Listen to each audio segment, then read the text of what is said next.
नमस्कार मित्रांनो, स्वागत आहे आपल्या चॅनलवर जॉब विथ पोषण.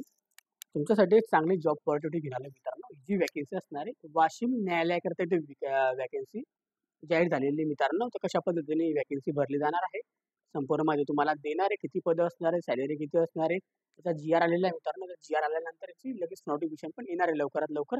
तर तुम्हाला लवकरात लवकर अभ्यासाला लागून जायचं आहे. कोणते कोणते पद आपल्याला बघून घ्यायचे, लगेच आपल्याला अप्लाय कसं करायचं ते पण मी तुम्हाला व्हिडिओवर सांगणार आहे मित्रांनो. ओके, तर हा व्हिडिओ शेवटपर्यंत बघायचा. चॅनल नवीन आहे, चॅनल सबस्क्राईब करून ठेवायचं आणि बेल आयकॉनला प्रेस करून ठेवायचं आणि आपलं टेलिग्राम चॅनल, व्हॉट्सअप ग्रुप, इंस्टामध्ये, फेसबुकला फॉलो करून ठेवायचं. तिथे आपण डेली अपडेट वगैरे देत असतो मित्रांनो. आता मित्रांनो, ही जी वॅकन्सी असणार आहे निघालेली, आता जी आर आलेला आहे. चला तर मी सुरू करूया व्हिडिओला. कारंजा जिल्हा वाशिम येथे दिवाणी न्यायालय वरिष्ठ स्तर स्थापना करणे, त्यासाठी पदे उपलब्ध करून देणे व येणाऱ्या खर्चास मान्यता देण्याबाबतचा हा जी आर आलेला आहे महाराष्ट्र शासनाकडून विधी व न्याय विभागाकडून मित्रांनो. लेटेस्ट जी आर असणार आहे 29 मे 2025चा. ओके, यामध्ये त्यांनी प्रस्तावना दिलेली. आपण प्रस्तावना वाचून घेऊया. राज्यातील नवीन न्यायालय स्थापना करण्यास प्रलंबित प्रकरणांची संख्या, न्यायालयासाठी इमारत व न्यायाधीशांसाठी निवासस्थानी उपलब्ध या बाबी विचारता घेऊन माननीय उच्च न्यायालय मुंबई येथील नवीन न्यायालय स्थापना समितीकडून मान्यता प्रदान करण्यात येते. सदर मान्यतेच्या अनुषंगाने नवीन न्यायालय निर्मितीसाठी प्रस्तावना व उच्च न्यायालयाकडून शासनास सादर करण्यात येतो. सदर निषेधांची पूर्तता होत असल्याने उक्त न्यायालयाच्या स्थापना करण्याची शिफारस माननीय नवीन न्यायालय स्थापना समितीने वाचा येथील अनुक्रमांक 1 शासनास केली आहे. त्या अनुषंगाने कारंजा जिल्हा वाशिम येथील न्यायालयात वरिष्ठ स्तर स्थापना करण्याची बाब शासनाच्या विचारधारणात होती मित्रांनो. अशा पद्धतीने हा जी आर आलेला आहे. आता शासन निर्णय आता इथं दिलेला आहे. राज्यातील नवीन न्यायालय स्थापना करण्याकरता न्यायिक अधिकाऱ्यांची 2863 पदे व सहाय्यभूत कर्मचाऱ्यांची नियमित 11,064 पदे व बाह्य यंत्रणेद्वारे 5,803 मनुष्यबळांची सेवा येथील अनुक्रमांक 2 अनुक्रमांक 3 मध्ये उपलब्ध करून देण्यात आल्या आहे. सदर पदांमधून मुक्त न्यायालयांच्या खालीलप्रमाणे पदे मंजूर करण्यात येत आहे. आता तर कोणती कोणती पदे आता निर्माण करण्यात येतात आपण ते बघू. अनुक्रमांक दिलेल्या पद दिलेले आहे, वेतन श्रेणी, आवश्यक पदे व बदलीने उपलब्ध करून घेणारी पदे किती आहे, नव्याने उपलब्ध करून घेणारी पदे किती इथे दिलेली आहे. ओके, आता याच्यामध्ये आता सगळ्यात पहिलं जे पद असणार आहे दिवाणी न्यायालय वरिष्ठ स्तरासाठी जे 3 सॅलरी बेस असणार आहे. 1,11,000 पासून आपलं स्टार्टिंग सॅलरी असते त्यांना, ते 1,63,030 रुपये. ओके, ते एक पद असणार आहे.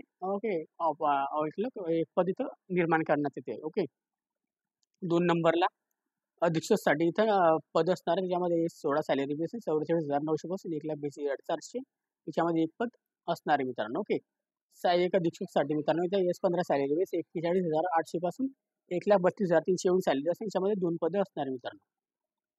लघुलेखन श्रेणी 2 साठी S15 सॅलरी बेस असणार 41,800 पासून 1,32,300 सॅलरी असणार. याच्यामध्ये एक पद असणार आहे. ओके, त्याच्यानंतर वरिष्ठ लिपिकसाठी A60 सॅलरी बेस असणार आहे 25,500 पासून 81,100 याच्यामध्ये 3 पदं निर्माण केली असणार आहे. ओके, कनिष्ठ लिपिकसाठी A6 सॅलरी बेस असणार आहे. याच्यामध्ये आपल्याला 19,900 पासून 63,200 सॅलरी असते. याच्यामध्ये 9 पदे निर्माण करण्यात येत आहे. ओके, मुख्य बेलिफसाठी A60 सॅलरी बेस असणार. याच्यामध्ये पण 25,500 पासून 81,100 एवढी सॅलरी असणार आहे.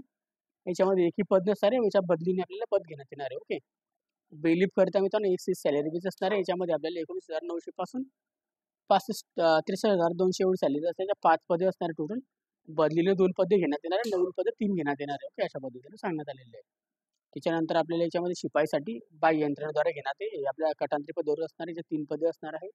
पहारेकरीसाठी बाह्य यंत्रणेद्वारे 1 पद असणार आहे. सफाईगारसाठी इथे 1 पद असणार आहे बाह्य यंत्रणेद्वारे. ओके, असे इथे 28 पदे असणार आहे मित्रांनो एकूण, पण 3 पदे बदलीने घेण्यात येणार आहे. 25 पदे इथे नवीन भरण्यात येणार आहे. ओके, आता बाह्य यंत्रणेद्वारे सेवा उपलब्ध करून घेताना शासनाने वेळोवेळी निर्गमित केलेल्या बाह्य यंत्रणेद्वारे मार्गदर्शन सूचनांचे पालन करण्याची दक्षता घ्यावी असं सांगण्यात आलेलं आहे. उपरोक्त ही पदे अस्थायी स्वरूपात असतील. सदर पदे भरण्याची आलेल्या दिनांकापासून आपल्याला 31/8/2025 पर्यंत चालू राहतील. ओके, असं सांगण्यात आलेलं आहे. ओके, तर त्याच्या अशा पद्धतीने हा जी आर आलेला आहे मित्रांनो. कारंजा विभागासाठी वाशिम जिल्ह्याकरता न्यायालयाकरता भरती असणार आहे. सगळे पदे असणार आहे. तुमचं म्हणायचं असेल आता याची पदं कधी चालू होणार आहे मित्रांनो अप्लाय करण्यासाठी. ओके, याची अप्लाय करण्याची पद्धत चालू झालेली आहे मित्रांनो अजून. तर ज्यांची ज्यांची आलेली त्यांची व्हिडिओ मी टाकलेली ऑलरेडी. याचा लेटेस्ट जी आर असणार 29 मे 2025चा. आता 2च दिवस झाले त्या जी आर आलेला आहे मित्रांनो. अजून अप्लाय करण्यासाठी अजून 8-15 दिवसांनी नोटिफिकेशन येईलच मित्रांनो.